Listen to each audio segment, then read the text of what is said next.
मुंबई के घाटकोपर हादसे के हाशिए पर एक और होर्डिंग खड़ी है। बस इंतजार है उसी तर्ज के एक तूफान का। ये होर्डिंग मुंबई के भाईखला इलाके में रेलवे कॉलोनी में है। सबसे पहले इस होर्डिंग को आप देखें।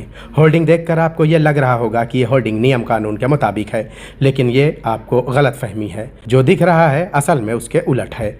जो नज़रों के सामने दिखाई दे रहा है असल में वो एक छलावा है जो इस तरह की ऐड एजेंसियां और उनके सहयोगी महकमा, रेलवे पुलिस और बीएमसी धूल झोंकती नजर आती हैं। तो सबसे पहले दिखाते हैं होर्डिंग के इस खेल को। मुंबई के घाटकोपर होर्डिंग हादसे में 17 लोगों की मौत हो गई थी। इस हादसे के बाद शहर मुंबई में गैर कानूनी होर्डिंग वालों पर सरकार ने सख्ती बरतनी शुरू कर दी। नतीजा ये हुआ कि मुंबई में जहां जहां गैर कानूनी तरीके से ये होर्डिंग लगी हुई थी या महकमा के अफसरान की मिली भगत से होर्डिंग लगाई गई थी, वो सब निकाल ली गई।